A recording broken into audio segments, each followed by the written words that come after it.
శ్రీమాత్రే నమః. అందరికీ శుభోదయం అండి. అందరికీ సుబ్రహ్మణ్య షష్ఠి శుభాకాంక్షలు. అందరూ గుడికి వెళ్ళారా, లేకపోతే ఇంట్లో పూజ చేసుకున్నారా? అందరూ హడావిడిలో ఉంటారు. అయితే ఈరోజు సుబ్రహ్మణ్య కరావలంబ స్తోత్రం ఎన్నిసార్లు వీలైతే కనీసం 9 సార్లు 11 సార్లు చదువుకుంటే చాలా మంచిదండి. ఒకసారిగా చదువుకోకపోతే పొద్దున్న సాయంత్రం సగం సగం అలా అయినా చదువుకోండి, లేదా ఒక్క మాట ఏకాగ్రతగా చదువుకుంటే మరీ మంచిది.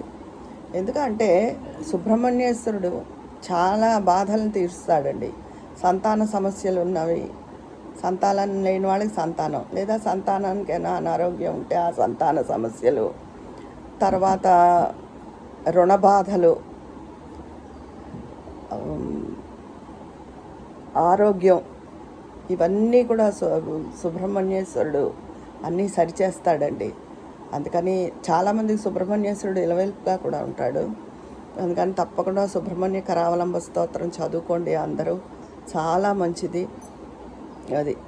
అయితే ఈరోజు నిన్న నేను చెప్పిన దానికి చాలామంది కనెక్ట్ అయ్యారు.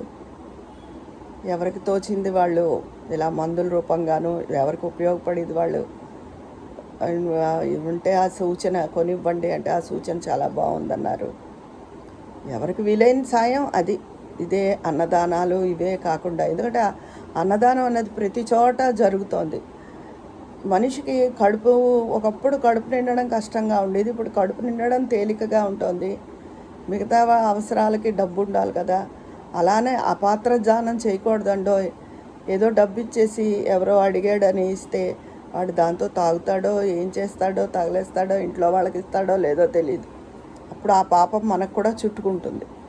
అందుకని వాళ్ళకి ఏది అవసరమో అది కొనివ్వడమో, ఆ ఇంట్లో ఆడవాళ్ళు పిల్లల పరిస్థితిని బట్టి సాయం చేయడం ఉత్తమమైంది. అది తర్వాత ఇప్పుడు మనం ఏ విషయమైనా సరే మనం అంతా పాజిటివ్గానే ఆలోచించాలి, అంతా పాజిటివ్గా ఉండాలి అనుకుంటాం. పాజిటివ్గా ఉండాలి అన్న ఆలోచన థింకింగ్ మంచిదే, కానీ అలాగే ఉండదు. జీవితం అన్నాక రకరకాల సమస్యలతో ఉంటుంది. ఆ జీవితం ఒకడికి ఆర్థిక సమస్య అయితే, ఒకడికి అనారోగ్య సమస్య, ఇంకోళ్ళకి పిల్లలతో సమస్యలు, ఒకళ్ళకి రుణ సమస్యలు, ఇంకోళ్ళతోకి బాధ్యతలు. అలా ఈ ఒక రకం జీవితం ఇలాగే వెళ్ళిపోతుంది అని ఉండదు. అది అరుదుగా ఉంటుంది తప్ప.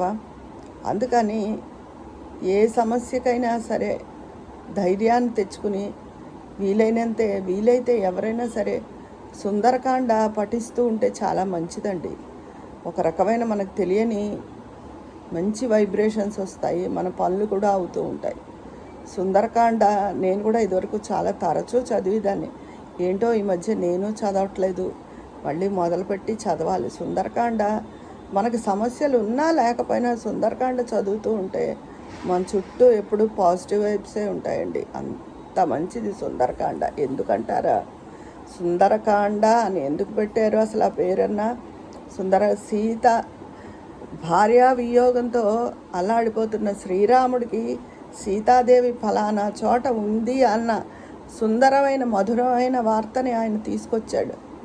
అది ఆయనకి ఎంతో 1000 ఏనుగుల బలం వచ్చింది రాముల వారికి. ఒక ఆధారం లేకుండా తిరుగుతున్న మనిషికి ఆ భార్య ఆచూకని తెలిపి ఆయన వంతు అసలు ఆ సాయం యొక్క విలువని కట్టలేడు రాముడు. అందుకనే ఆంజనేయుడు అంటే ఆయనకు అంత ఇష్టం. అందుకని సుందరకాండకి అన్నింటికన్నా అంత పవిత్రత, అంత విలువ, అంత గొప్పది. అంత పాజిటివ్ వైబ్స్ వస్తాయి సుందరకాండ. అందుకని అందరూ తప్పకుండా చదువుకుంటూ ఉండండి. అంటే అందులో ఉంటుంది పలానా అధ్యాయం పనులు అవ్వాలంటే ఈ అధ్యాయం అని. అలా చదువుకున్నా సరే, ఏది లేకపోయినా పలానా కోరికని రోజు ఒక అధ్యాయమో లేకపోతే రోజు 2-3 పేజీలు చొప్పునైనా చదువుకోండి. సుందరకాండను మించిన అది లేదు అసలు, ఒక రకంగా చెప్పాలంటే. అదండి ఈరోజు నేను మీతో పంచుకున్న విషయాలు ఇవి. మీ అభిప్రాయాలు ఏమైనా ఉంటే కామెంట్ బాక్స్లో తెలియజేసేయండి. మరి అక్కడ మాట్లాడుకుందామా? ఇంకా మామూలుగా జరుగుతున్న విషయాలు బయట ఇవన్నీ రకరకాలుగా ఉంటున్నాయి. అలాంటి నెగిటివ్ ఏవి మాట్లాడకూడదని అనుకున్నాం కదా మనం. అందుకని వాటి గురించి ఏం చర్చించట్లేదు. నేను చెప్పే విషయాలు ఇవి. మీ అభిప్రాయం తెలియజేసేయండి, అక్కడ మాట్లాడుకుందాం. మరి ఉంటాను. మీ స్నేహితురాలు విజయ పన్నాల.